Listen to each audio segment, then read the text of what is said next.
Hello everyone, welcome to a random Saturday morning where we're doing a little bit of live streaming.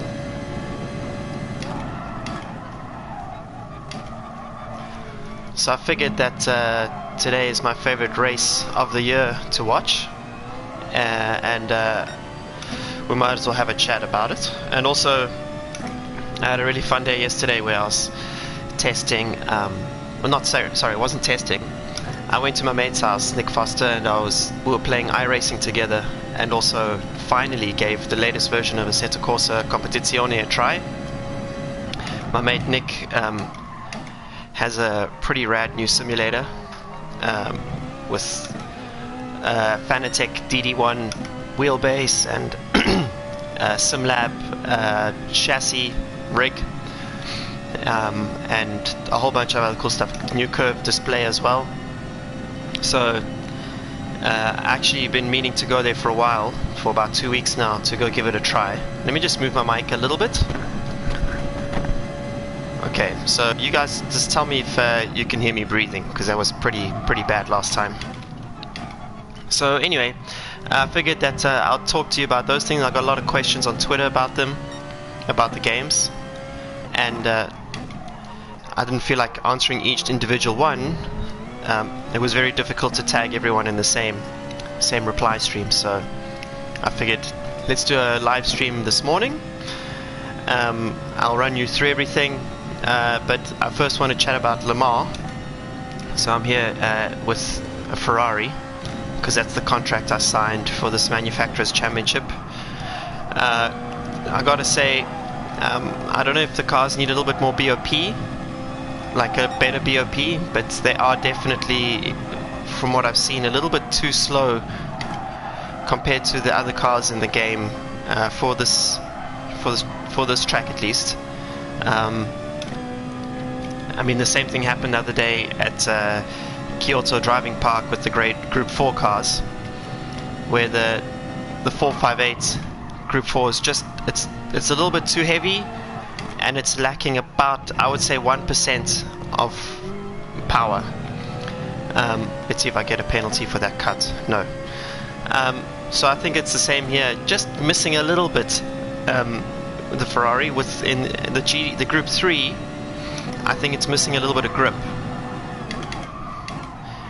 So like the cool thing with the R8, that's definitely going to be a penalty, is that if you may lack a little bit of mid-corner speed, but those things do generally have quite a lot of top end. I mean, the Lamborghini is probably the best example, so I think it's the Huracans that are fastest here at the moment. Whoa!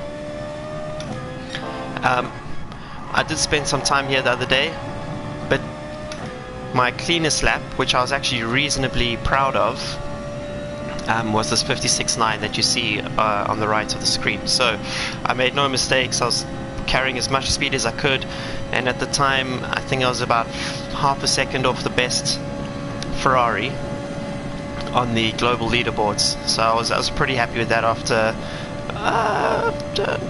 about an hour of driving. But I learned some things about the track, which I think I can share with you guys, which you may find valuable if you're doing the race tonight. I'm not. I'm spending time with family because next week I'm going to the Nürburgring for the whole week. So unfortunately no time tonight to play FIA races unless I get home before 10 PM. So what the hell, we'll just do this morning practice and I'll run you through some of the things I've found with this track. So obviously the main thing, well, the most important thing at the moment is trying to discover where the track limits are.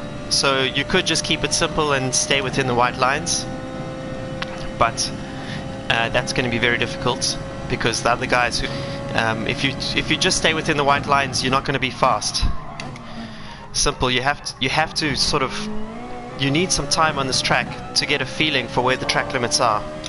And to be honest with you, there are sections of this track which I haven't quite figured out, particularly turn 1 and 2.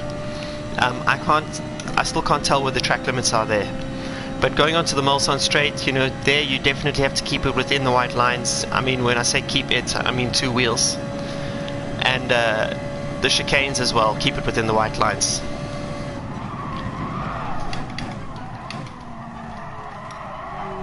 Whoa, the rear of this car is just way too alive. Way too alive. So let's talk about Le Mans, I suppose. A couple of years ago, that's only 2 in English, many years ago, my brother and I we heard about a potential race with Gran Turismo, organized by a local car magazine in our country called Car. They were doing a 24-hour virtual Le Mans race with Gran Turismo, and we figured that we had enough experience with Gran Turismo to do a good job, so we should enter. And the winners of that race got 3 tickets to a Formula 1 race of their choice. So we brought along another close friend of mine called Werner, whose nickname is Kimi, because his favorite driver is Kimi Räikkönen. And we entered this virtual Le Mans 24-hour race, and it was based in a shopping center, and there were some race rigs. There was 6 race rigs or 8 race rigs, I can't remember. And we all used the Toyota. It was Gran Turismo 4, and we used the Toyota, that super quick Toyota, which was very difficult to control and had so much kickback through the force feedback. It was insane on the straights. But anyway, we did the race, and we ended up winning it by quite a margin. And we went to Brazil to watch our very first Formula 1 race. Oh! That, I think, was just within track limits. Let's see, when we get to the shadow here. Okay, track limits cleared. So we won that race, and we ended up going to watch a Formula 1 race in Brazil. But the point was, that race itself, 24 hours, virtual Le Mans, no sleep, really like endeared me to endurance racing. And at the time that we were doing the race itself, the actual Le Mans was being played on a big screen just above us. So, you know, we got both sides of the action. We got our own action and the racing up above. And my brother and I just absolutely fell in love with, and Werner, we fell in love with the race. And it was around then that I started to get this sort of like attraction towards endurance racing, because you did so much driving. You could really like spend time to perfect your lines and your braking, and you could go into the zone for 2 hours. Like, the idea of a double stint was really appealing, or maybe even a triple if you had the energy. And that sort of was stored in the back of my mind. We did that race 2 more times. We never won it again, unfortunately, but I think we did it 2 or 3 more times.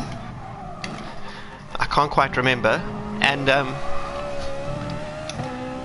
I still loved it every time I went. Well, I loved it until about 9 AM the next morning, when you're like so sleep deprived that you're suicidal and you realize that you still got 6 hours to go. But anyway, many years later, I'm sitting on my couch at home. Bear in mind that at this point I've given away my karting helmet. I'm not even close to considering myself a racing driver. I just played Gran Turismo a lot and really loved it. And I was watching Le Mans, and it was around midnight, and there was a shot of a driver waiting in the pit lane for his car to come in, and he was going to do a driver change and get in the car and drive out.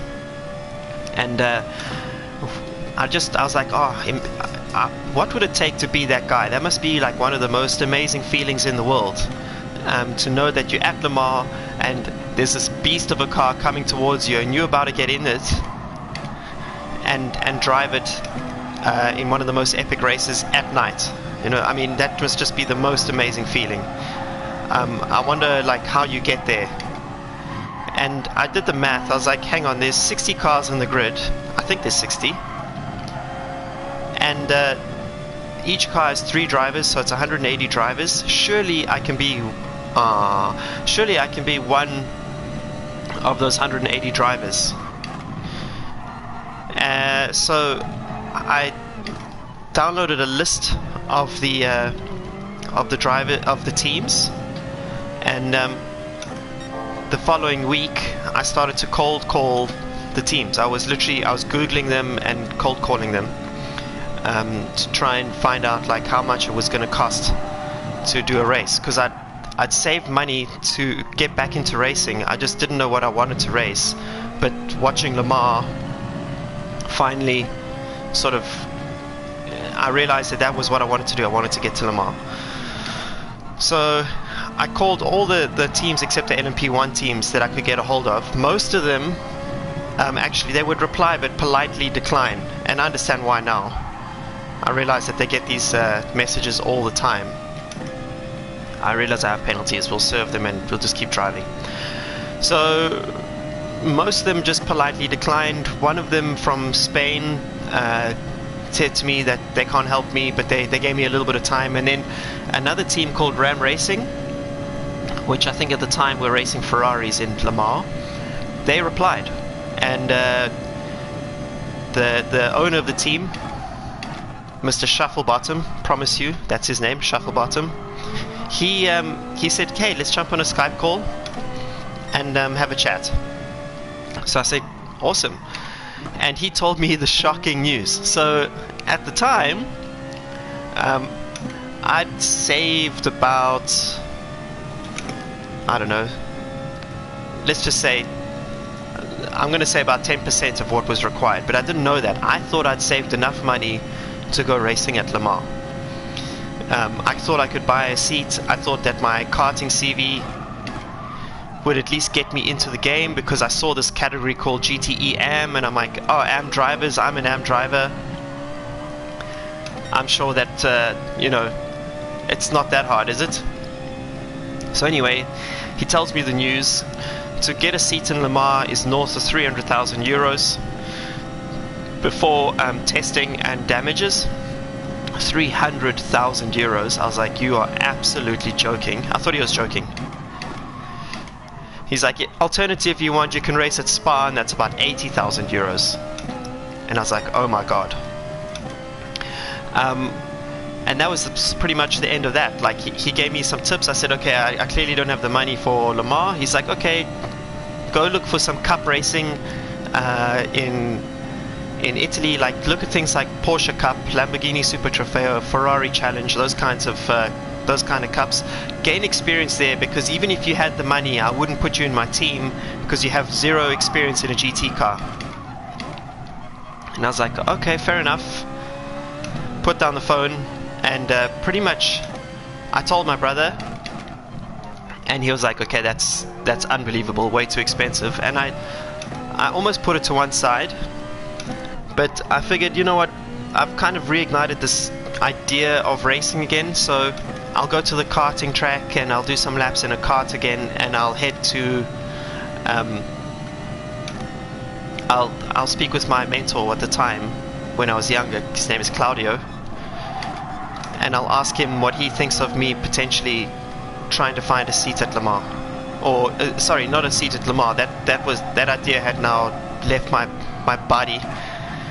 Maybe like doing a test or something in a GT car at a track in Europe. So maybe Claudio has some connections, and he did have a connection. His name was Alan MacDonald, and Alan got me into a race in Italian GT. It took all my savings, almost all my savings, and I did the race. And then the following year sort of really started to focus on becoming a racing driver again, and got my I did a full season of Italian GT. But anyway, that was 5 years ago, and that's sort of the story, the brief side of the story of how I became a racing driver. But it all started with Le Mans, and it started with me watching Le Mans, watching a guy in the pit lane. And what's really cool and what I'm really proud of is that the team I've had the most success with so far is a team called Kessel Racing. We won the Blancpain and Championship together, and they are actually at Le Mans this weekend with 2 cars competing in the GTE AM field. So I actually need to remind myself to drop the guys there a message to say good luck today. But anyway, so yeah, I may not be on the grid this year, but I have direct involvement with a team that is on the grid this year, and I drive their racing cars at least 2 or 3 times a year when I do some work for them. And I think that is just, when I think of it now, that it all started sort of with the Gran Turismo competition, and then watching Le Mans on TV, and then actually somehow climbing my way through the mess to be involved with the team that races at Le Mans is really freaking cool. So there's some storytelling for you. And I'm going to exit here. I'm going to go to the pit lane. You guys should always practice that, by the way. For the FIA races, you should always practice going into the pits, because you can lap 1/10 of a second off the guys in front, but if you mess up that pit entry, you're going to be in big trouble. Anyway, the point more is,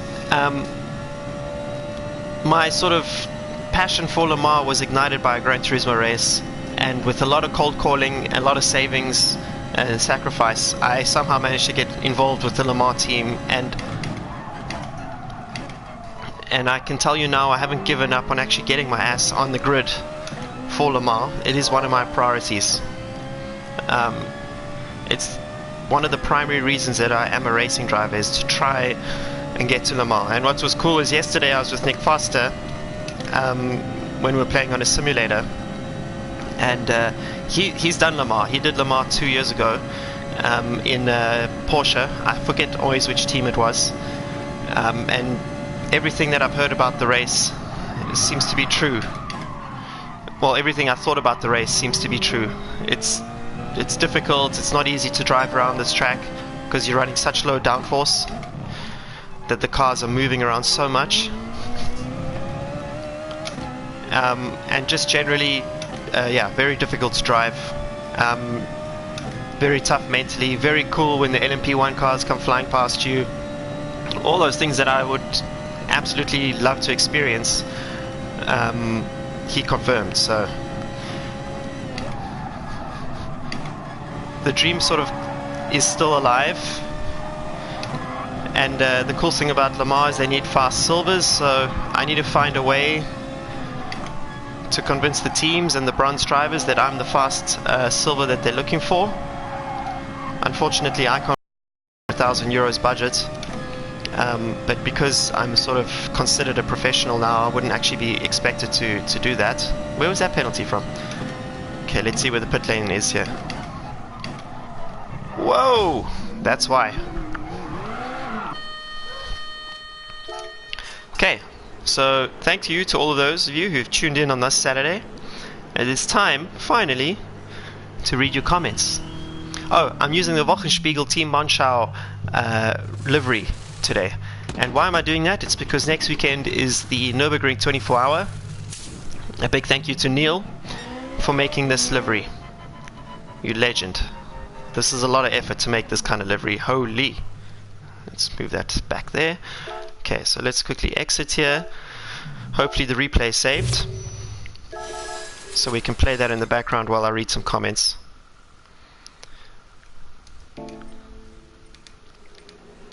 Yes, replay is saved. Just going to turn this down quickly. Okay. One moment please while I just go to my videos. I have no other efficient way of doing this, by the way. If anyone has any tips, please let me know. Okay. Just turning this down a little bit more. So first of all, good morning everybody who just tuned in. Thank you. Watching the live race at Le Mans on Eurosport while watching you, David. Yeah, I can't. I will also. I've got Eurosport teed up. 2.5 hours to go till Le Mans. Yeah, baby. No breathing. Sounds good. Okay, that's good to know. Lexus and Bentley are the fastest cars in Assetto Corsa. Yes, that is true for the moment. But I only used the Ferrari yesterday. So that was Lucas. Little brake bias towards the front really helps a Ferrari. Yeah, I'm running full all the way to the front at the moment. So, whoa, pitches it in. Holy. How's it from the East Rand? Charles, what's happening, man? What car am I driving? 458. I'm watching LMP3 and GT3 at Le Mans TV. Yeah, Kessel's actually in that with 4 cars this weekend. There was a chance I was actually going to race with him this weekend in the Michelin Le Mans Cup, but it's called the Road to Le Mans. But it didn't come together because the gentleman driver that I usually coach, he didn't have the time to do the race. South African Rand doesn't do well against the Euro. That is very true. Do you read the chat? I do. I just haven't had a chance yet. Thank you so much for the 100 yen donation. That is from Arkin. You legend. That's the first super chat donation I've ever received. Thank you so much. Needs to be raceable and affordable for everyone. That's never going to happen. Karting is probably the most affordable. Which racing view is the best racing view? In Gran Turismo, it's the bumper cam. In every other game, it's the dashboard cams. Do you play ACC? I played it yesterday. iRacing, played it yesterday. How much is 24 hours of Nürburgring? Well, all the 24-hour races are very expensive, guys. So you're probably looking at, I don't know, the whole car's 200,000, 300,000 euros. And then you have to divide that between the drivers. Sometimes you'll have an AM driver who pays for the whole thing. Sometimes the drivers share the cost between themselves. Sometimes the manufacturer pays for it. It really does depend. With all due respect, why do you play an arcade game instead of a real simulator? Oh, do me a favor. You're a pro in real life, aren't you? GT sucks compared to many PT simulators. Do you have a sponsorship for GT? That's from Stale Cone. No, GT is not a sponsor of mine. I've been playing Gran Turismo my whole life. They're all arcade games. It just depends how much value you place on their physics, and they all have pluses and minuses, which I'm going to go into in a minute. So get off your high horse. A simulator is what you make of it. Ladies and gentlemen, if you can trick your mind into believing that you're driving something real, then that is a simulator. Okay. How young did I start karting? 15 years old. I started, which is considered quite late, and I karted until I was 23. Hopefully a good blind pan campaign could convince a team to take you on at Le Mans. Unfortunately not, because we race GT3s in Blancpain, they don't place much value on your experience in a GTE car. GTE cars have no ABS, have less power but more grip. So for some reason that like discounts us for some reason, I don't know. Nandalizer is asking, how does the newer 48 compare to the old 458? They're completely different cars. The 458 is much more mechanical and has a lot of steering feels, a lot more twitchy at the rear. You have to really drive it very aggressively to get the best lap time. And the 458 you have to drive very softly, smoothly, roll the car in, rely on the downforce. So they're very different to drive. Are you doing Nürburgring 24 this year? No. Well, maybe. I can't tell you. It's dependent on whether I get a permit on Tuesday or not. Mark Verschoor says, love your sim and real life content, David. Thank you very much, sir. What do you think of the 48 in AC Competizione in real life? I played it yesterday. I'm going to talk about Assetto Corsa in a minute. You have great content. Thank you very much.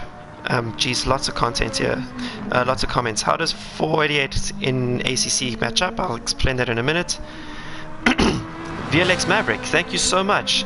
20 euros towards a PC. Thank you, sir. For those of you who are wondering, I am saving for a PC, and I set up a Patreon specifically for that situation. So thank you, VLX Maverick, you absolute legend. That is a lot of money for a comment. I really appreciate it. Have I looked at a drive for Bathurst next year? I was meant to do Bathurst this year, but our team pulled out at the last minute, unfortunately. C-Flux says, I don't see a problem with Gran Turismo. Play whatever game makes you happy. Amen, brother. With you driving a Ferrari, how much of your interaction is there with the manufacturer? Like, are there relationships, or do they just not really care? They don't really care. the attitude at Ferrari is you're lucky to even be driving one of our cars, so don't complain. Okay, time to talk about Assetto Corsa in a minute. Hey David, nice to see you online. What's your thoughts on WEC 2021? I think it's very cool. I hope Ferrari enter. I hope I get an opportunity to drive in one of their cars. Which racing wheel do you use? I'm sponsored, ladies and gentlemen, by Thrustmaster. I have used the Fanatec, and I do like Fanatec, but for PlayStation 4, I do definitely think that the Thrustmaster, what do I have here? Thrustmaster TGT, I think for PlayStation is the better option, no question. Are you into hill climb racing? No, sir. As an American, what's the best way for me to get into motorsport? Arkin, first of all, thanks again for the donation. Have a look at my website, davidperrell.net/become. And on there I explain how to get into racing. And even though it's got like a European theme, the same would apply to America. Are you interested in the Ford vs Ferrari film? Hell yes. Lewis David, hi. Hi, sir. Tim Cook, great channel. You deserve more subscribers. I got plenty of subscribers, mate. Make sure you get a VR capable PC. Absolutely. So, I mean, one of the reasons I don't have a PC yet is I want to get a proper one. I don't want to waste money on an average one and then have to upgrade later. So I'm sticking with Gran Turismo while I save for the PC. And then when the time is right, I'm going to get one which is fully jacked and ready to roll with all the latest stuff. Hi, all, discovered your channel recently. Great job, great commentary. Thank you so much. Okay, so I'm going to pause reading the comments for a minute, and I'm going to talk about Assetto Corsa Competizione. So I played it yesterday at Nick's house. We used the 48 GT3. You can see that I posted a photo on my Twitter, which is David Perrell, and I thought the graphics, and we played at Misano because that's the next Blancpain race that I'm doing, Misano sprint race in 2 weeks time, and we played at night. And I got to first say the graphics, in my opinion, are actually brilliant. If you compare it to iRacing, which looks like graphics from 1995, for all you iRacing fans, I don't know why I don't know why you excuse those graphics. You pay so much money to play that game. So the graphics are phenomenal. The track accuracy is phenomenal, and that to me is one of the most important aspects of a simulator, is track accuracy. That's another criticism I have for all you iRacing fans. Spa is like what, stuck in like 2003. So iRacing has a lot of positives. Assetto Corsa has a lot of positives, and even Gran Turismo has a lot of positives. They all have their negatives. Okay, iRacing has their negatives. Assetto Corsa Competizione has its negatives. Gran Turismo has its negatives. The question is, which negatives are you willing to put up with the most? Okay. Now, to me, track accuracy as a simulator is incredibly important. What is the point of me practicing around a racetrack and learning racing lines and braking points if the curbs and the reference points are not the same as in real life? What is the point of me using that as a simulator? If I want to practice for Spa and I open up iRacing and I go around Spa there, none of the curbs in that rendition of Spa are the same as they are today in real life. So what value am I gaining from using iRacing for that specific situation? I want to know your thoughts. However, if I open up Assetto Corsa Competizione, I know for sure that the accuracy of the tracks are up to modern standards, because they've gone to the tracks, all of them, laser scanned, I think all of them, taken photos of every single corner, every single curb, measured the curbs, measured the gradients of the curbs, the angles of the curbs, and applied them to the game in a way that makes it feel realistic. So, massive plus to Assetto Corsa Competizione on getting that right. The interiors of the cars, the fact that I could actually race as myself, and they even got my gloves right. I always wear yellow gloves. They even got that right. Is amazing attention to detail.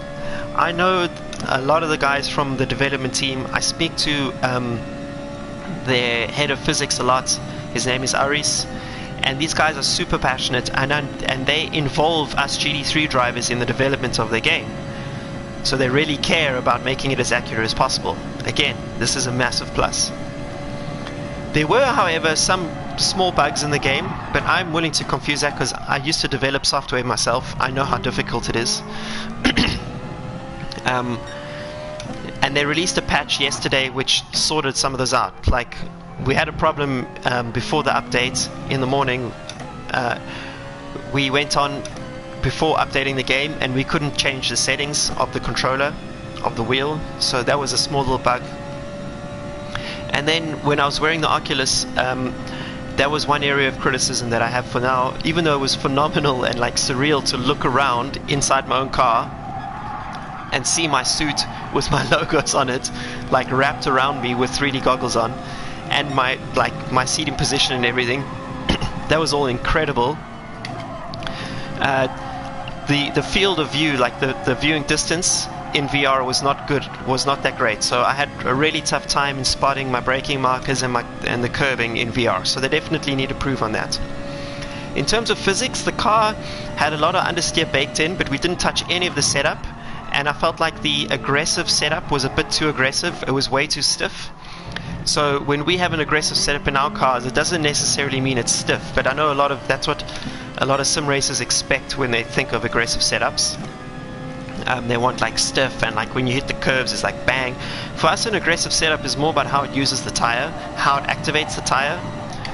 And that doesn't mean that it's going to oversteer a lot. It just means that the tire gets hotter quicker and you use it quicker. So when you run an aggressive setup in what do you call it, in qualifying, you're running a setup which turns on the tire a lot quicker and only gives you 1 or 2 laps of peak performance grip and then drops away. Whereas in the race you do the opposite. You don't run such an aggressive setup. That's going to be a penalty. This is penalty city at Le Mans. You don't run such an aggressive setup and you look after the tire. So that to us is more about what soft and aggressive means in real life. So I think in Assetto Corsa Competizione, with the 488 specifically, the aggressive setup was too stiff. But I do hope that I can speak to Iris about this and sharing some of our setups from the team to help improve that feeling and get the 488 feeling closer to what I'm used to in real life. So that was the one thing. The next thing that wasn't entirely accurate, and I still couldn't tell if it was my pedal setup or just the game itself, and that was specifically the braking. So when I left the pits, the brakes behaved like carbon brakes where you have to warm them up a lot, but in real life by the second corner your brakes are up to temperature. We're using steel brakes, and you already have peak performance from your braking by like corner 2 or corner 3 on your outlap. So I definitely want to talk to Assetto Corsa about improving that, because that was the one aspect of the game that I experienced yesterday which in my opinion was not so realistic.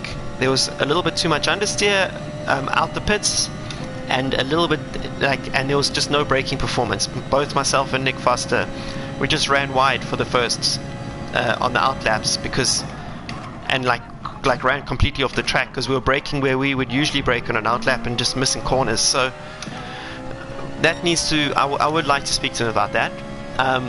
But once the car was up to temperature and everything was running, it was actually very cool. It was very cool. And I thought, in my opinion, in Nick's opinion, he felt like there was still a lot of work to be done and it felt too much like a game. And I said to him, that's just because the graphics are so good that you think it's a game. But he still felt like some work had to be done. We didn't try the Audi, which is what he drives in Blancpain. Nick has experience in the Audi and the Ferrari, but we both have a lot of experience in the Ferrari, so that's what we decided to race. And then, so that was the one cool thing. And then the last thing is that I would like to see improved is the interface when you are racing itself. Like, I think Gran Turismo has really nailed this interface that you see here that I'm scrolling through, like the positioning of the dials and stuff. Obviously in the game of Assetto Corsa I was in the dashboard cam, but like the timing screen and everything, I don't think it's perfect yet, and I hope that as they develop the game, I know they're going to update those things as things go along, like the tire pressure the temperature readings and stuff, that was slightly out of alignment, and that was just me being a little bit too nitpicky. So that was a small detail, but in terms of physics, once the car's warmed up, it feels great. But I think that there needs to be a little bit of improvement in terms of that sort of outlap. So amazing job, and I'm definitely going to be playing that game a lot, primarily again because of track accuracy. Like, that is a big deal to me.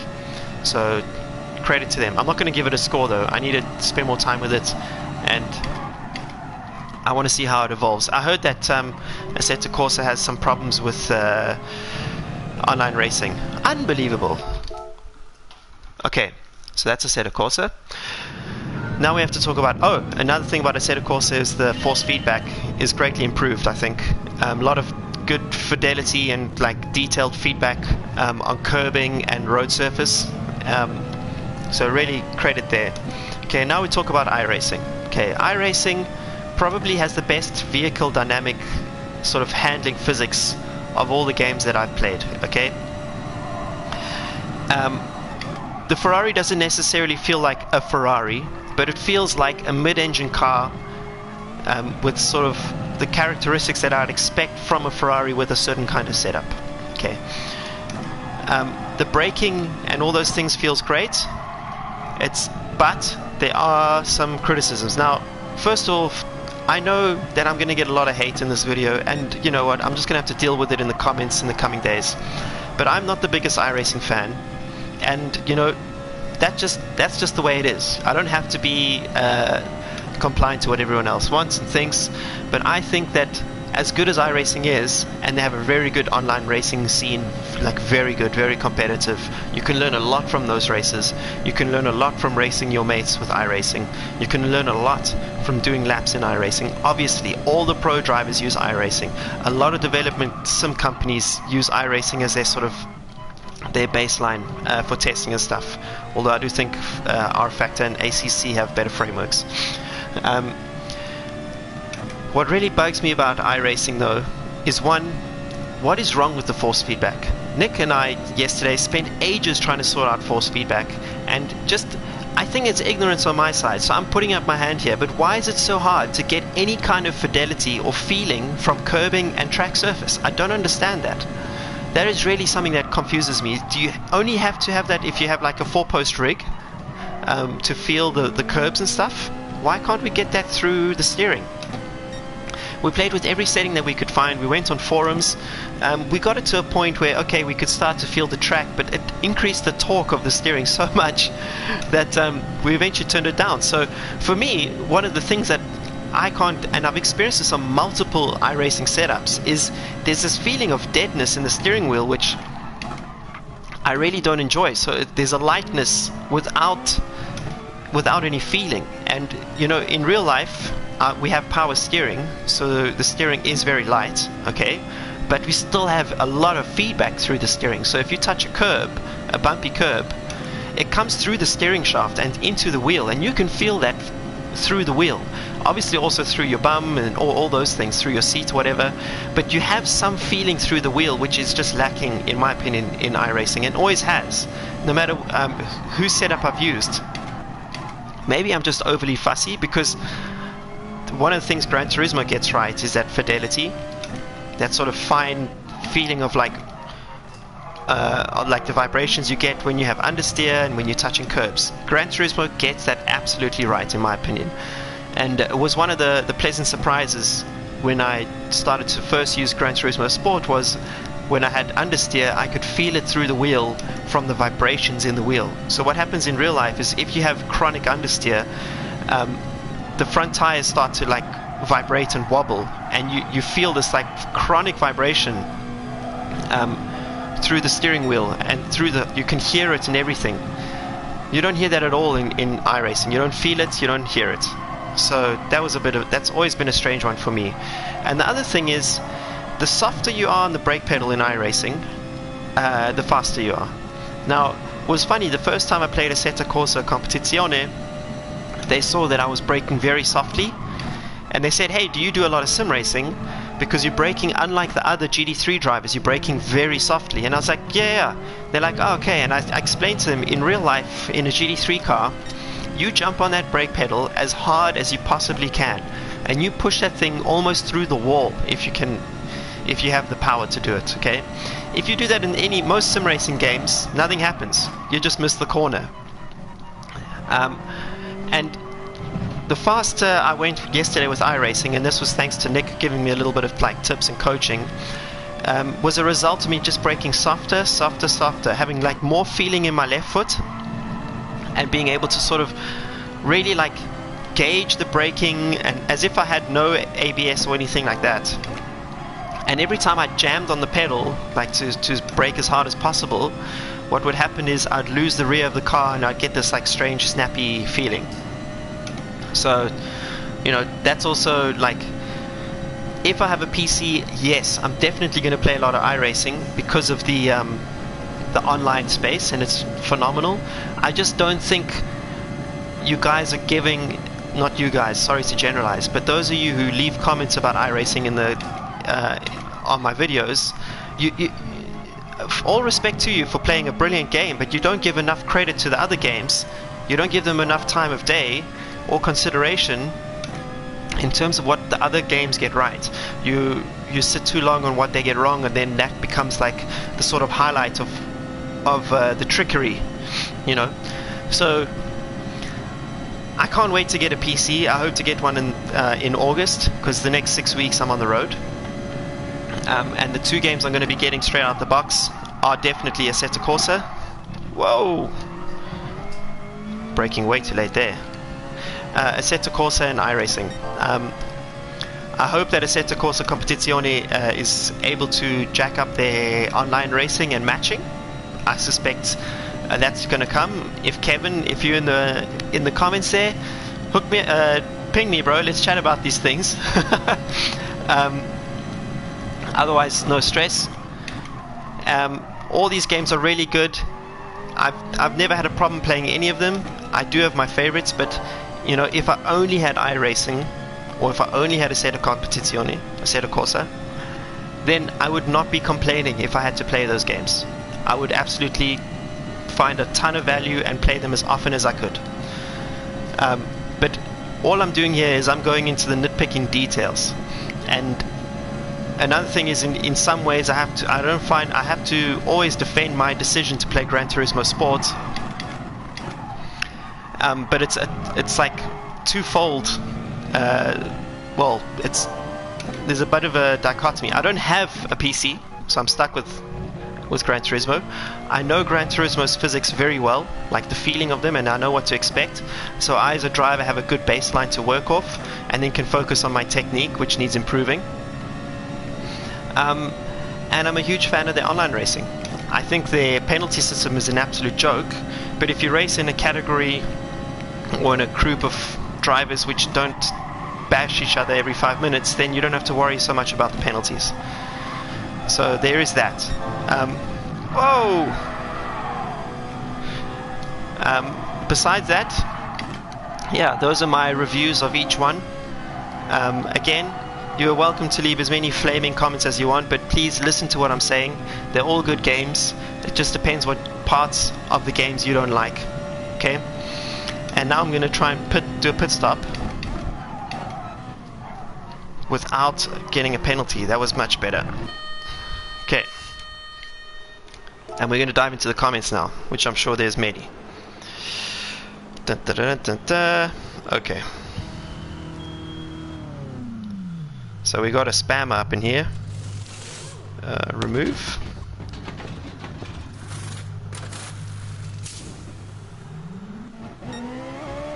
Okay. Let me go into the pits, put on the replay, and start to read some comments. Okay. Thanks for answering all these questions. No problem, Nandalizer. Nandalizer? Anyway. With you driving Ferrari, how much interaction? Okay. Greetings from Indonesia. Hello, sir. Which racing wheel do you use? I already attended to that one. I'm just trying to find my place, basically. I all discovered your channel recently. Thank you, Mickey. Thanks for tuning in. Top channel. Thank you so much. Nick J, have you ever done Goodwood Hill Climb?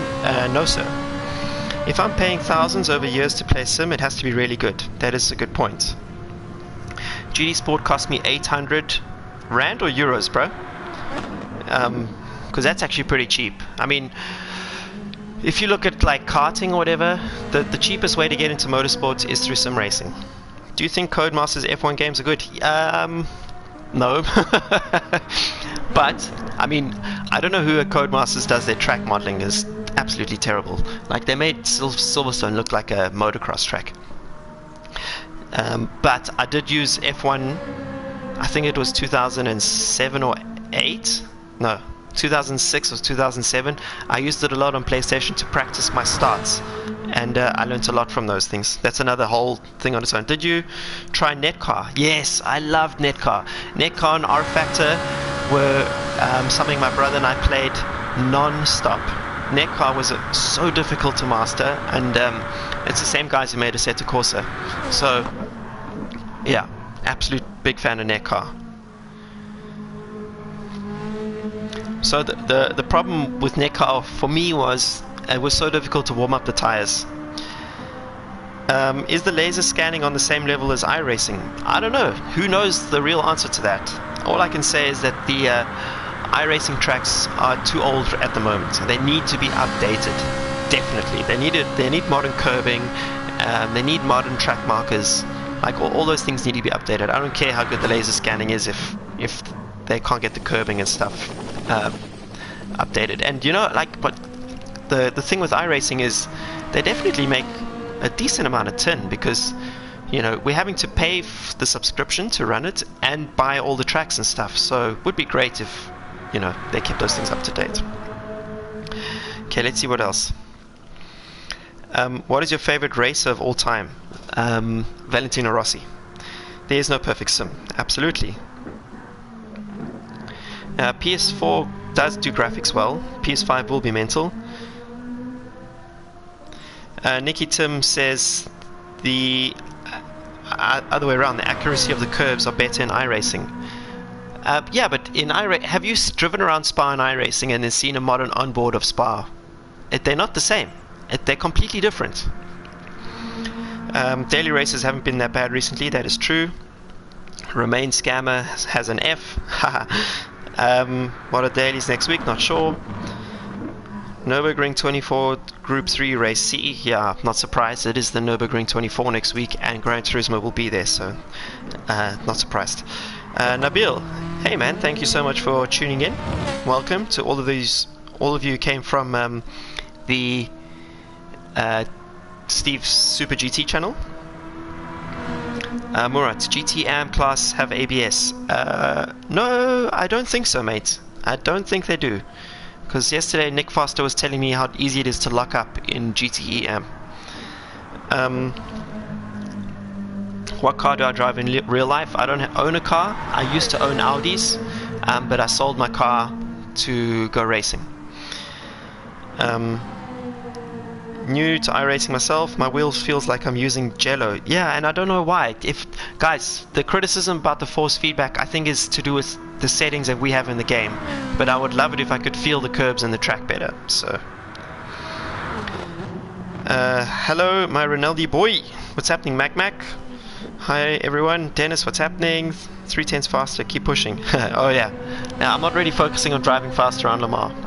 Today is Le Mans day, so what the hell, let's do some live streaming and talk about Le Mans at the same time.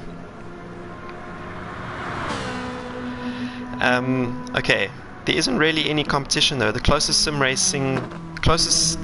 iRacing is GTSport. No, Assetto Corsa is better than GTSport.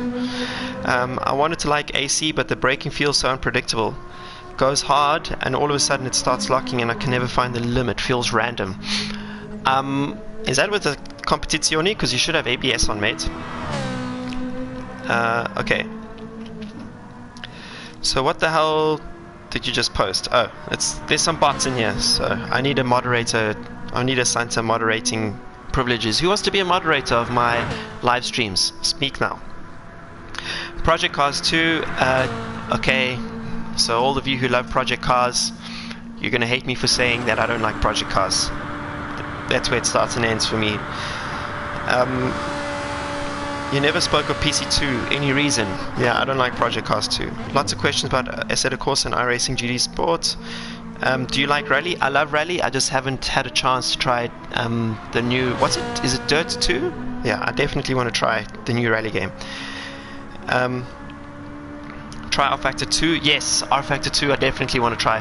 The best, my favorite mod of all time was in R-Factor 1 with the BMW Formula 1 car. Oh my god, and the sound was just unbelievable. That game was absolutely brilliant, man. I'm looking at getting a G29. Yeah, if that's within your budget, get a G29. If you want to spend a little bit more, definitely look at the Thrustmaster options. I think Thrustmaster is definitely more active in the sim racing world, whereas Logitech, for them it's just like making another keyboard. They don't care as much as the Thrustmaster guys. And you know, if anyone from Logitech is watching this, no offense to you, it's true. Montez asking, he's from South Africa, where can I get a cheap sim racing rig? Good question, Take-A-Lot. Check out Take-A-Lot. You need a play seat, and you need a Thrustmaster, and you need a PlayStation.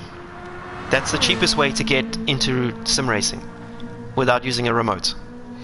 Hey Dave, why do GT3 cars have yellow lights? It depends on the series. So in Blancpain they don't have yellow lights.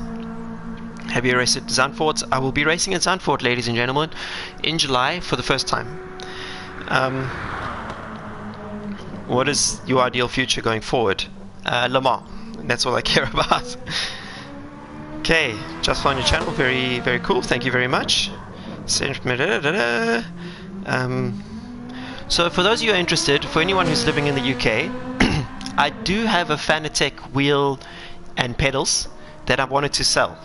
So if you're interested in buying my Fanatec wheels and pedals, before I put it on Gumtree and sell it to someone random, drop me a line and via my website, and we can chat about a price or something. So I think new, I have the CS Elite PS4, and I have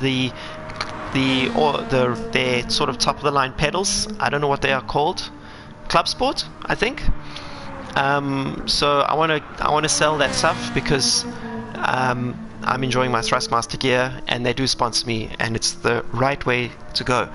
I love Fanatec, and I think for a PC it's brilliant. So if anyone wants my Fanatec stuff, just ping me. Which other South Africans are racing internationally? Alex is asking. Calvin van der Linde, phenomenal racing driver. Sheldon van der Linde, DTM driver. Jordan Pepper, just recently won Paul Ricard 6 Hour. Blancpain, he's a factory Bentley driver. So all three of those guys are factory drivers. Calvin's a factory Audi driver. Sheldon's a factory BMW driver. Jordan is a factory Bentley driver. And then you got me, who's a customer racing Ferrari driver. Are you from South Africa? Yes, sir, I am. Great to see you race in SimWorld. Thank you, Frank.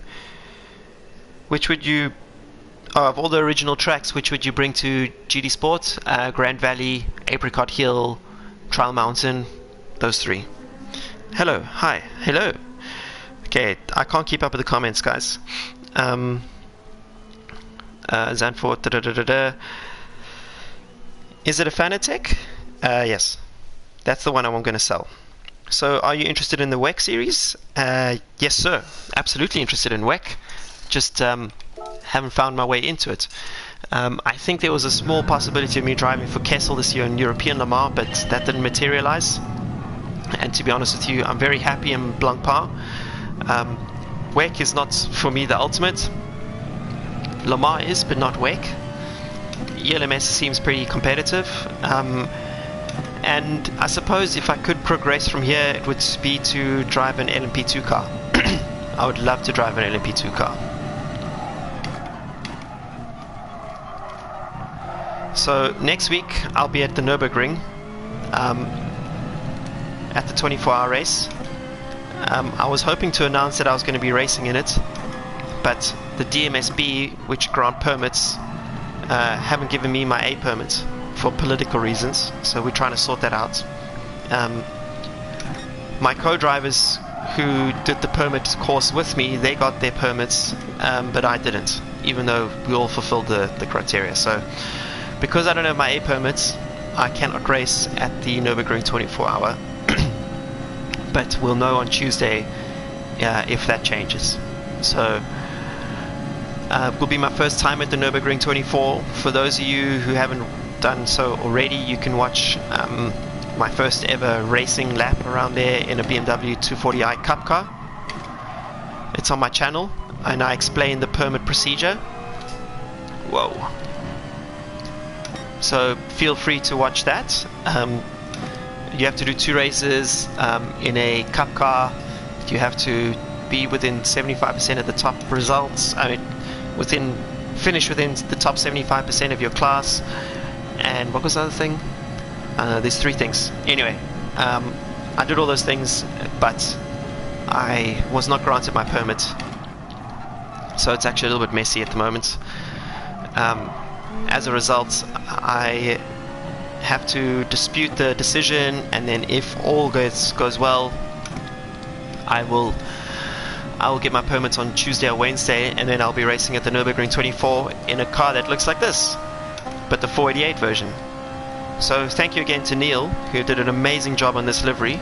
This is the livery of the Wolkenspiegel Team Monschau Ferrari 48. I have 2 videos about those cars, one from Mugello, one from Spa, which again you can watch on the channel. And again, thank you to everyone who's subscribed recently. You're all legends in my eyes. Big thank you. It puts a little bit of pressure on me, and the saddest part is that for the next 6 weeks I'm so far away from a simulator because I'll be on the road. But I'm going to try and post onboard stories once a week. That is my commitment to this channel, is once a week to post an onboard story, provided I get the rights. So I definitely cannot post actual Blancpain content, but I may be able to post onboards. So I'm going to get confirmation of that next week at Misano, and then if I get the go ahead, then I'm going to post quite a lot of my older stuff, and then I'll start posting the new stuff as like sort of in between.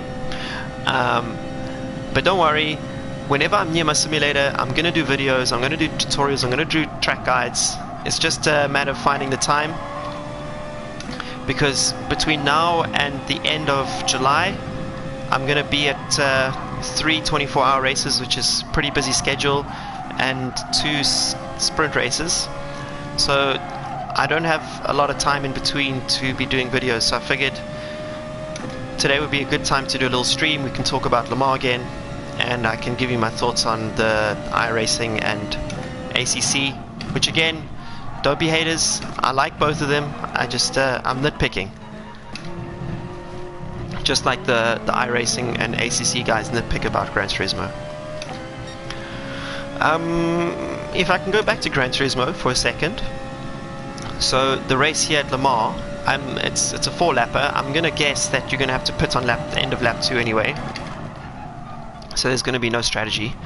But just do what you can to avoid what I just did, which is cutting corners and getting penalties, and I think you'll get a good result. Keep in mind that there's going to be a lot of slipstreaming, especially if there's 3 of you slipstreaming down the Mulsanne. Be patient. Roll off if you need to. This is going to be a penalty. Roll off the gas if you need to and get back into position, and sort of you have to wait for your competitors to make a mistake, okay? And if that happens, then you may get a decent result. So let's try and do a clean lap.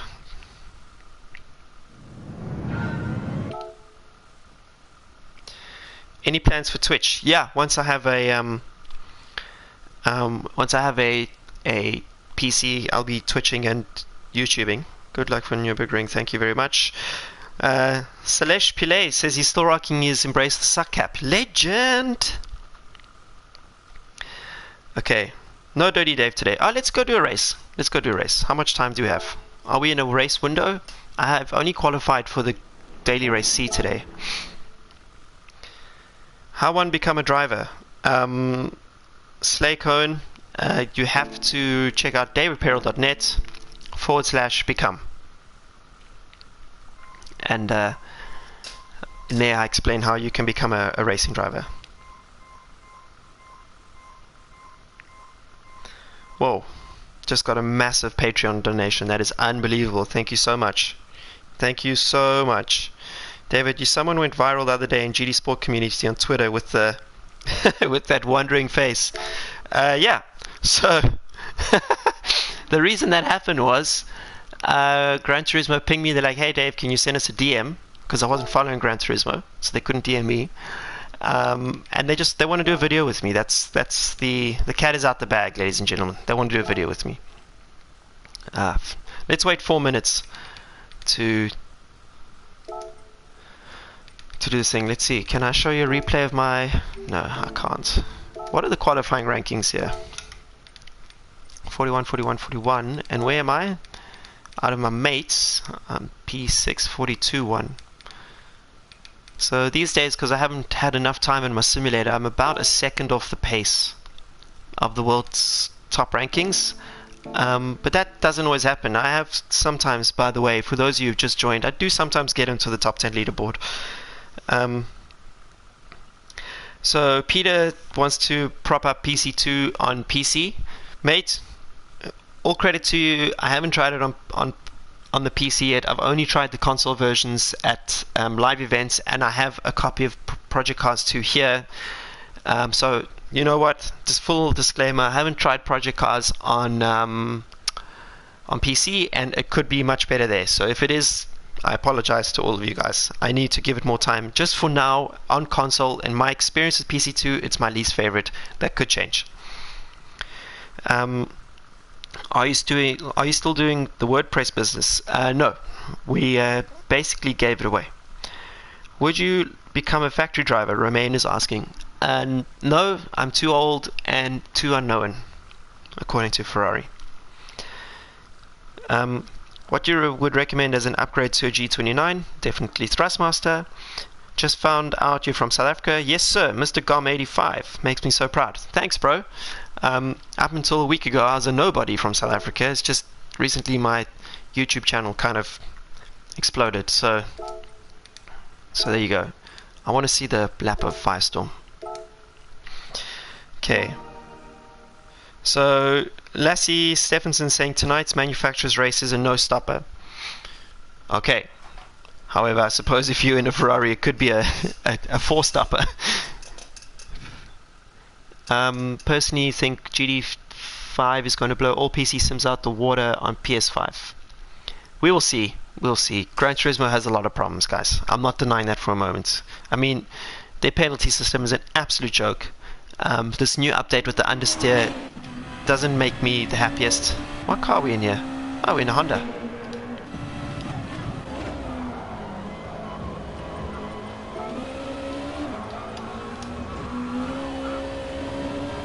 So I'm just quickly watching this. I'm interested to see how it is. So yeah, guys, next week, whoa. I don't agree with that line, but Firestorm is the fastest, so who am I to say anything? Here is minimizing track distance. Let's see if he goes all the way up the banking. Clip the curb on the right, all the way up the banking. Get on the power as early as you can. He stays in 5th gear. And in this corner here is very difficult. Brake up and into the hill. Oh no, he slides into there. That makes me sad, because you wouldn't be able to do that in real life. In real life, you've got to minimize all sliding, and that's what Gran Turismo, as they're making this physics of the cars stiffer and stiffer and more flat and less flexy, you're having to slide the cars more and more to get any kind of lap time out of them. It's like if you go karting and you drive on a dirty racetrack, the more you drive it like a rally driver, the faster you'll be.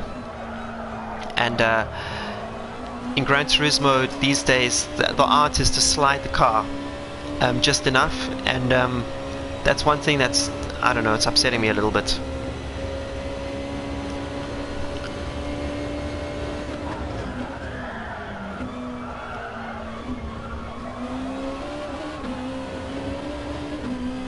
I'd rather have a bit of understeer than oversteer. Yeah, so generally understeer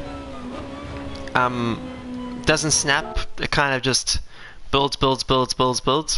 But snap oversteer is pretty terrifying. So no one wants snap oversteer, that's for sure. Okay, rear bias and curve the car into a slide is the fastest way in grade 2. Yeah, it seems that way. And you know, if you did that with a real group 2 car in real life, so like a real super GT car, you'd be absolutely nowhere. I've driven a DTM car. I drove the Mercedes V8, naturally aspirated, in 2016. There's a video of that on my channel. I really love posting onboards. I drove a DTM, and if you slide that thing even for 1 millimeter, you're going to be slow. So that's the bummer at the moment with Gran Turismo. It's a little bit too much sliding at the moment. Okay, you're wrong about PC2 feeling the same on PC versus PS4. On a PC, you can set the force feedback more properly than you can on PS4, at least in my case. Yeah, so my problem with Project Cars is not the force feedback. Even in PlayStation, the force feedback's pretty good. It's just the overall physics of the cars. I think, I don't know, they just have something fundamentally wrong with them. Now, it could be that they haven't upgraded the PlayStation 4 game as often as they have updated the PC game. But every time I play Project Cars 2, I feel so frustrated with the elements that they've gotten wrong. I haven't played it in long enough to actually know, to remember. But yeah. Orion, found your channel at 10k. That was last week, man. So 3 weeks ago I had 3,000 subscribers, and now I almost have 18,000. So this channel has exploded, and was completely unexpected. I didn't expect my onboard video to go as viral as it has. So big thanks to everyone who subscribes. I don't know why I've chosen the Honda. Whoa, whoa, whoa, whoa, whoa, whoa, whoa. Okay, let's go a little bit front bias there.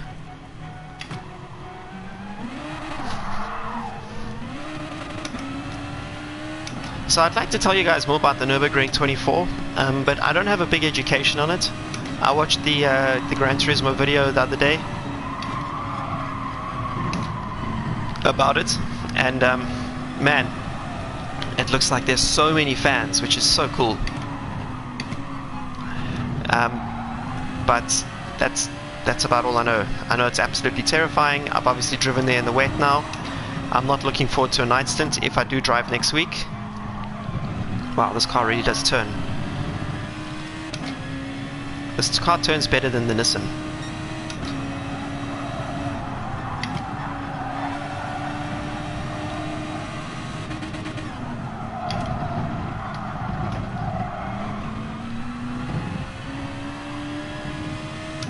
I haven't tried a no-stopper in this race. I need to try a no-stopper in this race.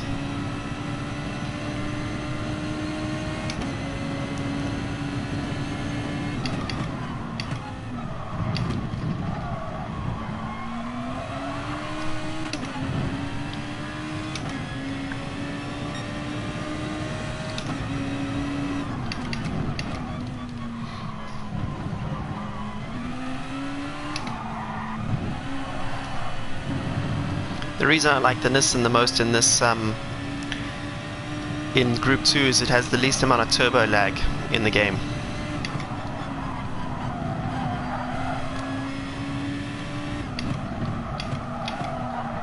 A lot of understeer in this corner.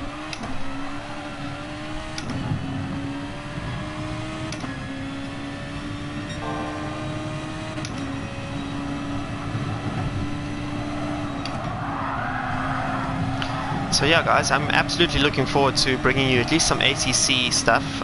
In iRacing I'm a nobody, so I wouldn't recommend watching my iRacing videos because there's people like Nicky Tim out there who give phenomenal feedback.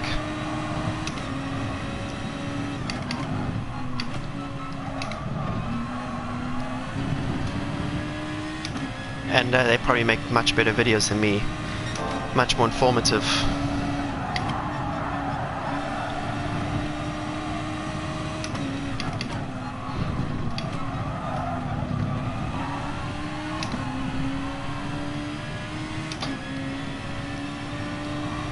I'm going to come back to the comments in a minute. Just want to complete this lap. Maybe I'll do 2 laps.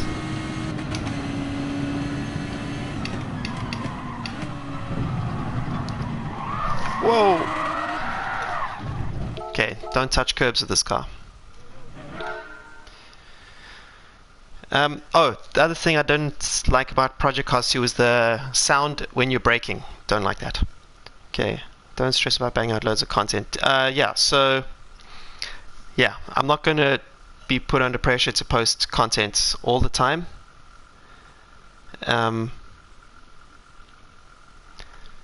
So yeah, Unstoppable Paul is saying I should change my titles to Hot Lap of XXX. Yeah, it's a trade-off, because in the real world we look for onboard videos, so we literally call them onboards. So that's why I've called them onboards. I'm a bit nervous now to change the titles in case I affect the rankings of the videos. Okay, let's try to do a clean lap around here.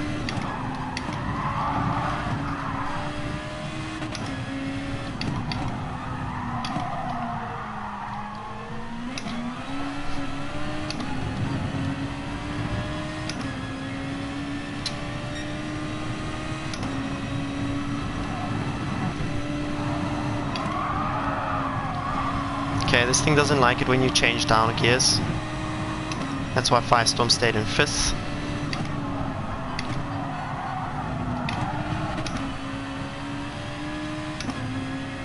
This next corner is very hard to get right. You have to brake a little bit earlier than you think.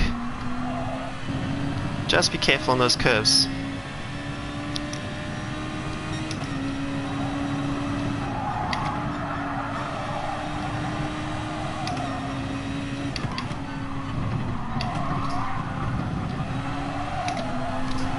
Whoa. This car's a little bit more difficult to drive than the Nissan, but I think it is faster.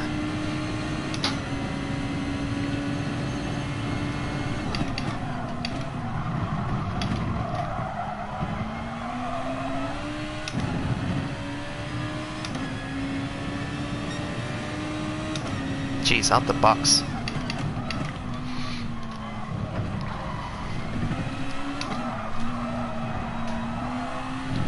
That corner there, you want to get on the power as early as you can, otherwise you have your ghost catching you up the hill.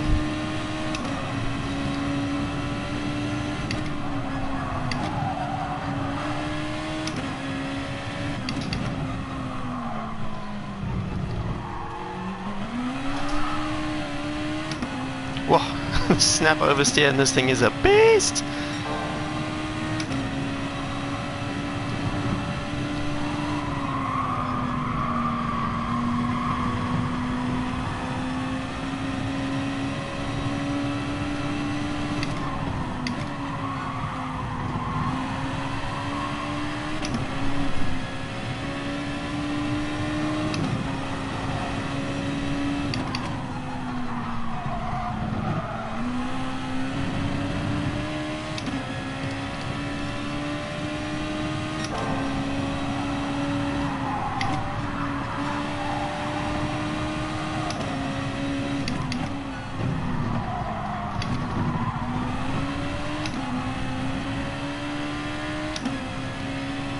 This is really fun.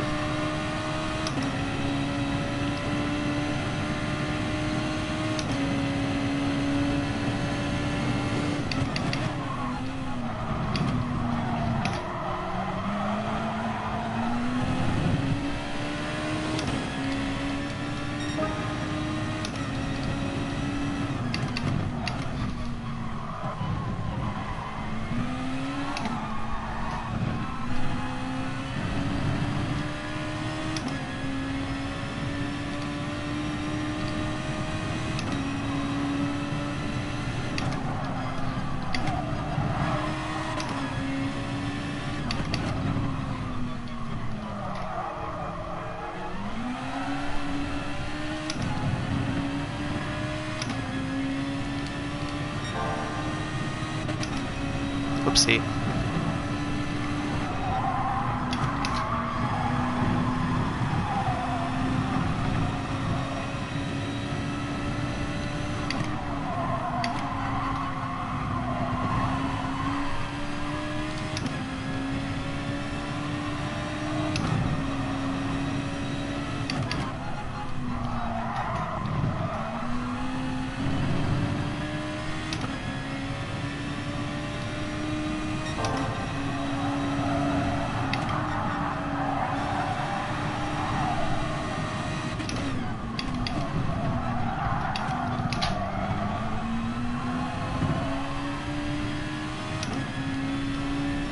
That seemed pretty good. Just gotta change gear as late as you can.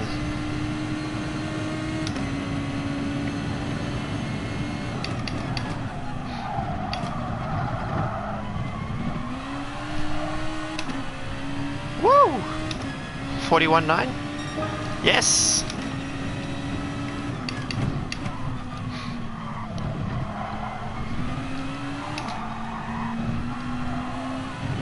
Oh, that was nice.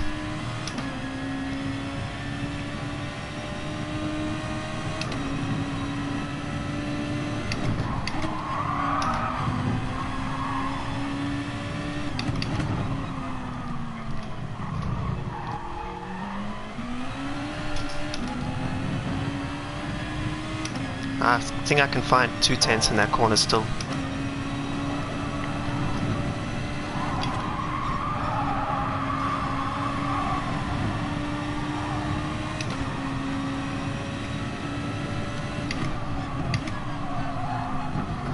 Oh no, don't touch the curbs.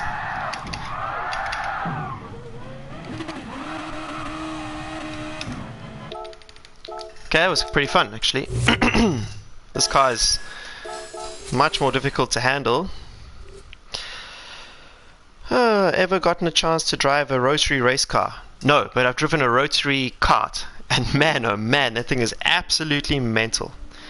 If you can and know how to use TC, you should always use it. Only those wannabe hardcore sim racing fanatics will tell you that TC or even ABS is lame. Totally agree, Peter. I use TC. Well, a GT3 car has traction control and ABS. If you don't use them, you're going to be slower. So,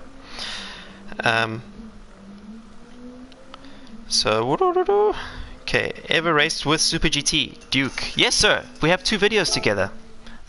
Coincidentally, rather. So, if you look at my channel versus Super GT versus David Perel, and then I think Super GT made a video about us, which he called racing against a professional or something like that. How do you feel about traction control?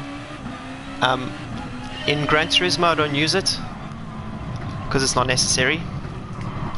In real life, you have to use it. As I said that, I spin out. I wasn't concentrating. So, I have nothing against people who use traction control, by the way. Whatever makes you faster, honestly. I really don't like these sim racing snobs who sit on a high horse and tell you what is good and what is not good.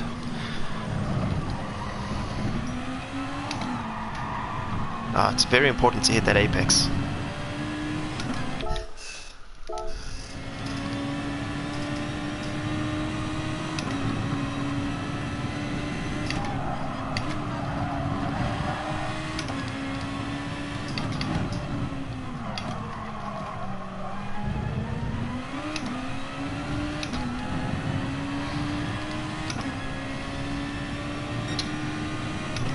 .8 is my potential.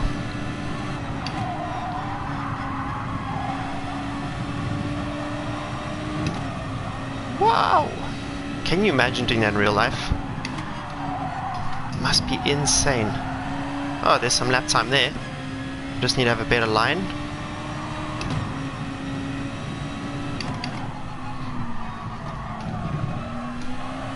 Oh.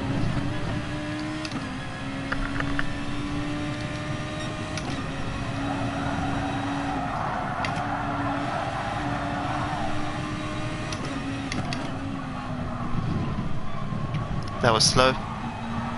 Don't do it like that, peeps. 1 minute 25 to go. And we're going to end off this live stream with the race. And then we're all going to go watch Le Mans 24.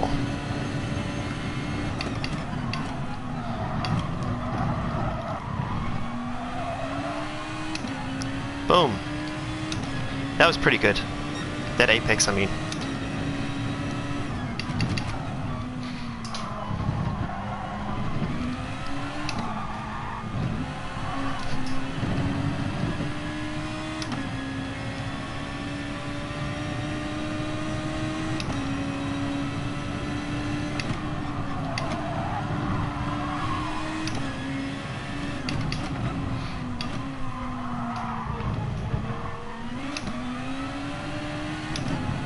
you go.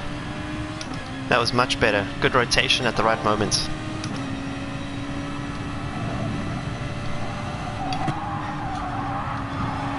But I missed the apex there, so that's not good.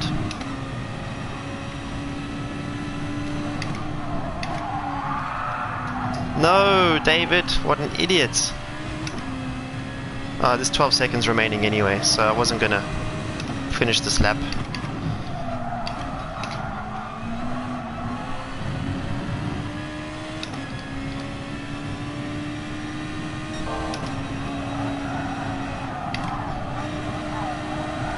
Oh, hello Understeer, how are you, my friend?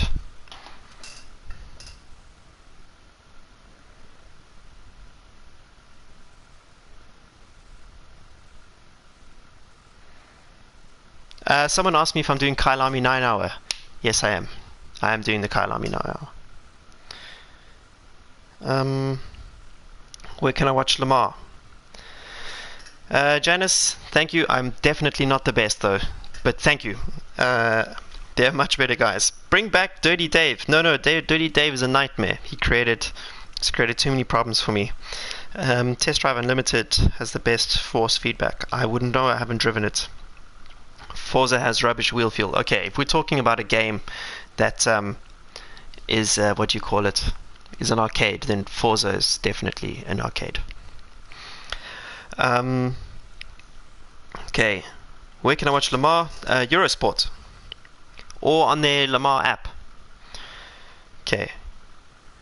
How many hours does Lamar start? I think in 2 hours. I think. Do you sim prepare before a race? I do sim racing when I'm at home. Like this week I've been home. At least 90 minutes per day, 1.5 hours per day. Orion, fellow Sappers down under, loving your content. Thank you so much. Let me just make sure I'm on the right tires. I don't think you can change them in this thing, but let's just double check. Okay. 41.4, that's a top 10 time there, bro. Damn. Yes, Verstappen and Norris love iRacing. We love Dirty Dave. I do not love Dirty Dave. David asked you, more question was, who is your rival or closest rival in the real world or real life? GT Racing doesn't really work that way. So it's not really, we don't really have rivalries in GT Racing. A lot of the drivers are actually very good friends. In karting I had pretty big rivalries though. Wesley or Cristiano Mercado, who's a very good friend of mine. Vian Swart, amazing racing driver. Guys you wouldn't know though. I've reviewed the Vettel Ham incident again. I think 5-second penalty was right. I think was wrong. Maybe according to the rules themselves they were right, but it should have never been given. End of story. Have you tried GT3 cars with super soft tires in Gran Turismo Sport? Yes, I have. It still doesn't feel like real life as much as I would like. You know what, guys, you keep asking me about realism, but if you own like a Golf or something, if you own a car that is in the game, drive that car in real life on a racetrack and then drive it in the game, and then you'll be able to tell immediately if the game is realistic or not. Matthew Buckle, I recently went to Africa, Djobo, Cape Town, and 4 areas in Kenya. Yeah, I grew up in Cape Town, and I was born in Johannesburg. Any plans to race down under Australia? Hopefully one day Bathurst. Okay, my policy is that in races I don't read comments, I keep quiet, I try and avoid commentary. This guy in front of me is very fast, but I just don't want to crash, because that's how we're ending today's stream.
That was bad.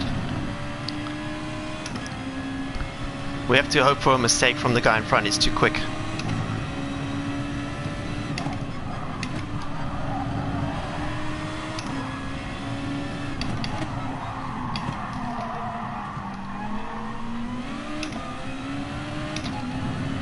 Or we have to do an undercut to try and get close.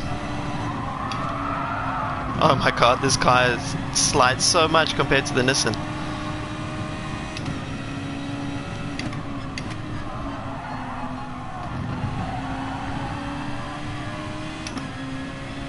Slightly possible that the Nissan is quicker in race pace.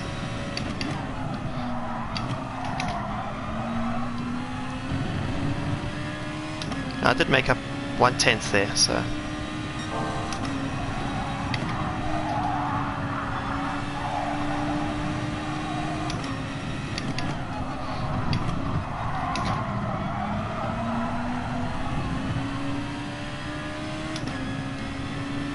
I just lost way too much time in the first turn, which is the turbo laggy turn.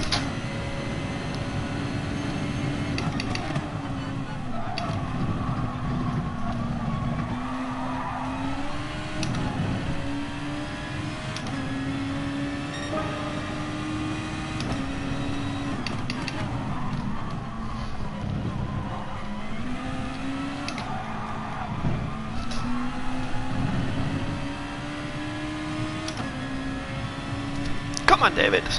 Push, push, push.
Damn, this guy's way too quick for us.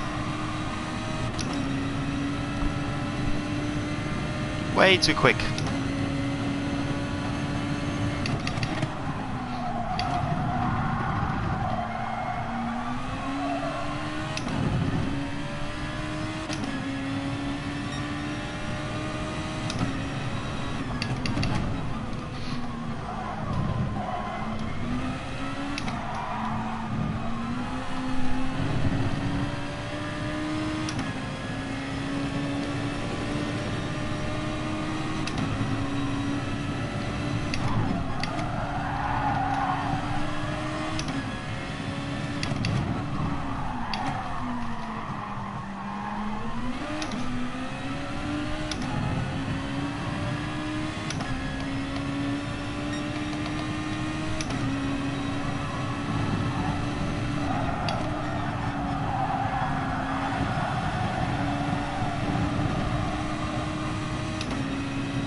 I've done this race in the Nissan, and my times have never been in the 43s, so even if I did the Nissan, I wouldn't be able to keep up with this guy.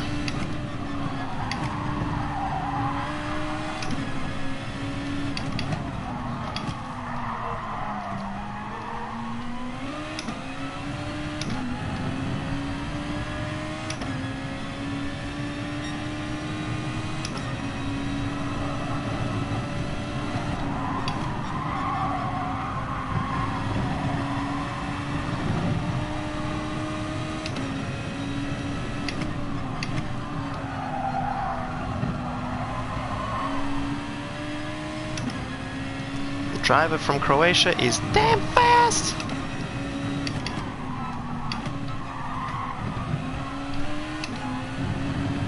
I do keep up with him in the middle sector, but the sort of turbo laggy corners, I can't... Oh, that was... I turned in too early, I was talking. I can't keep up with him.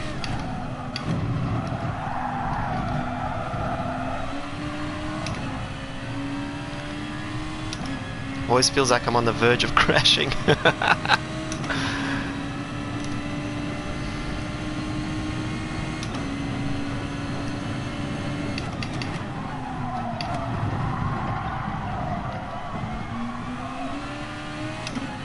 So I was going to attempt an undercut there, but these guys are too close to me behind.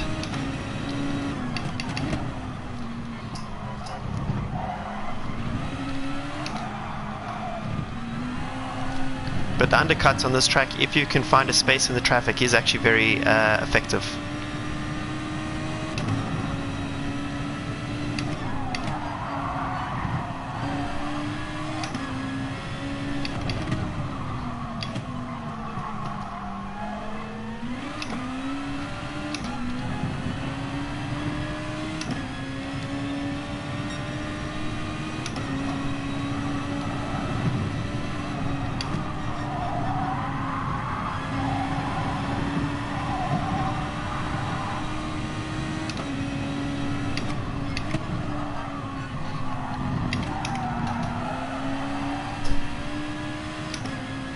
Oh, our guy in front made a big mistake somewhere.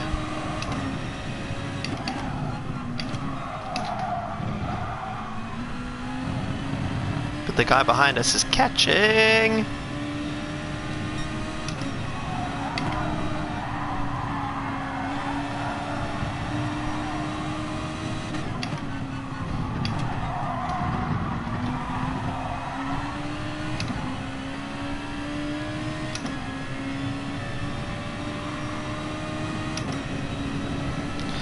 Time for a pit stop.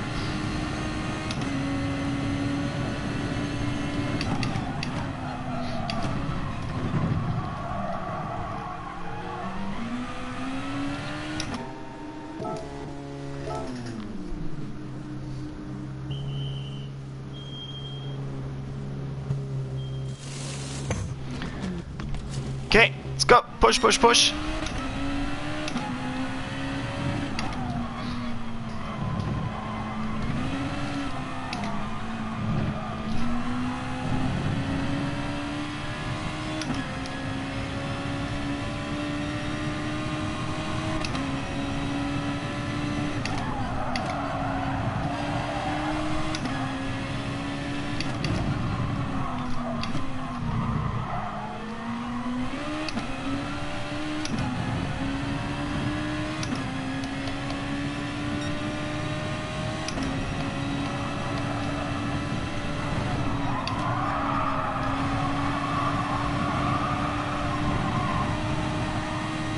That wasn't good for the tires.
It was on the limits. But I'm getting the hang of the car in race trim. Just a little bit too late in the game.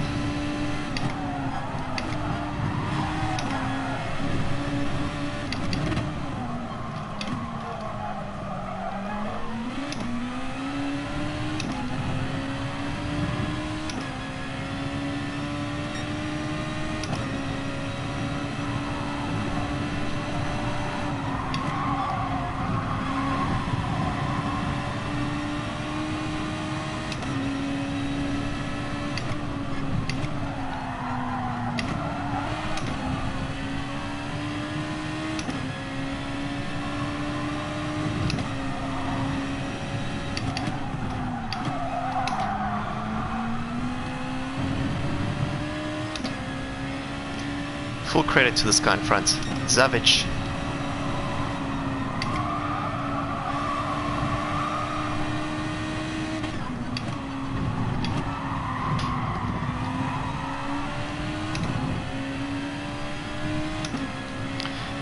So this race is closing up soon, which means our stream is ending soon.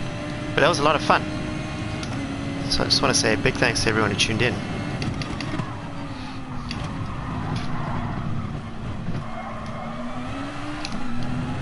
Whoa. Lost a lot of time there. Just talking nonsense.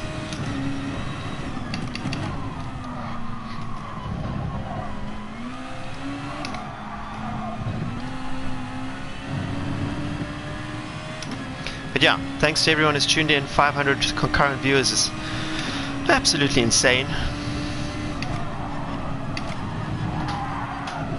Oh, David, keep it together! Just made the end of our race interesting, because I've given Rono a little bit of a slipstream. Race is on, baby. He's been matching me the whole time.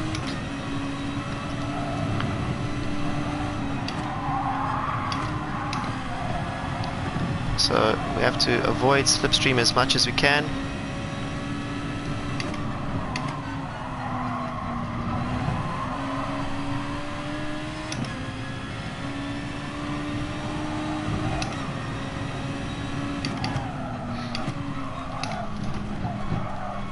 What is wrong with me?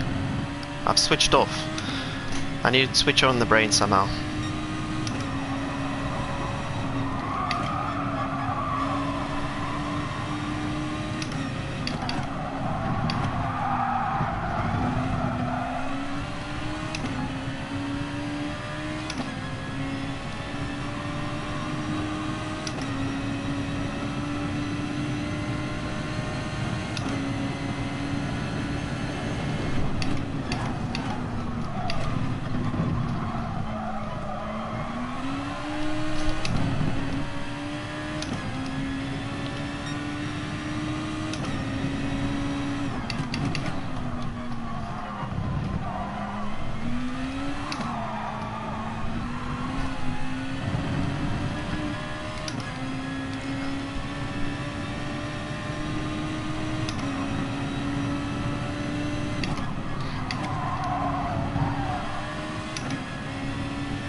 This car is very sensitive to braking pedal positioning.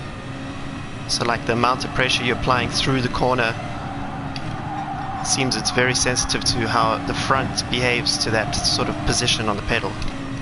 Very interesting. If this was an arcade, you wouldn't have that kind of nuance, but you do, because it's not an arcade. Well, they're all arcades.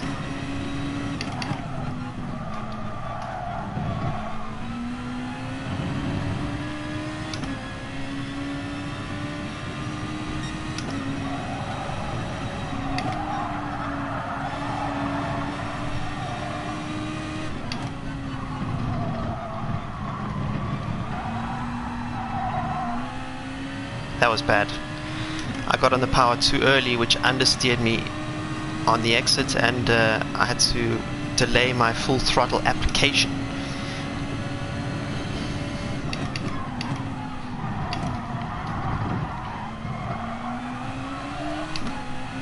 I think if you're fast in Gran Turismo, then you'll do well in certain GT categories which have a lot of understeer. Like the AM category, the cars are set up to understeer because it's safer for the gentleman drivers, and it's very hard to drive an understeering car fast. And by hard, I just mean they're actually very safe. So it's difficult to make a mistake, but to get the ultimate lap time out of an understeering car is very difficult. I think, in my opinion, more difficult than an oversteering car. So Gran Turismo definitely prepares me for the understeering cars, because I race mostly in Pro-Am categories.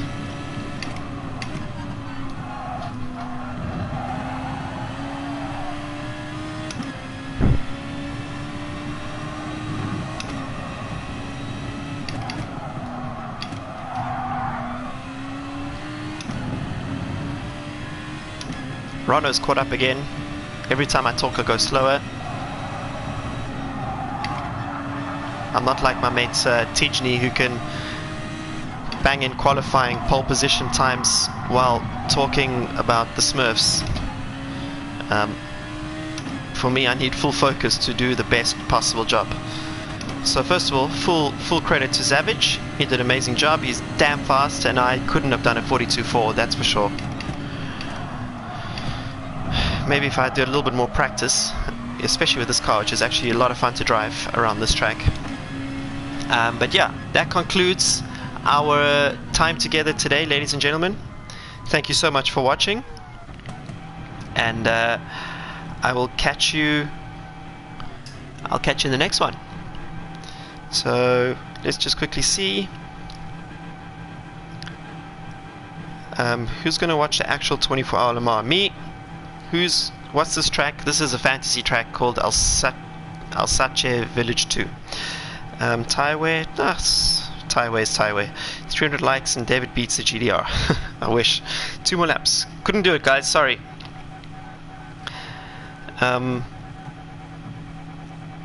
Yeah. So my aim is to get a PC within like the €1,500 region. So that's my aim. That's what I'm saving up for. Okay. Why is Nico Bastian just a silver driver? I don't know. He's a phenomenal driver. He should probably be gold. Again, thanks everyone. Guys, I'm tuning out. Gonna go do other things now, prepare for Le Mans, and enjoy myself. I hope you guys enjoy the race, and support Kessel Racing in the GTE-AM category. Thanks again, and I'll catch you around the next lap. Peace.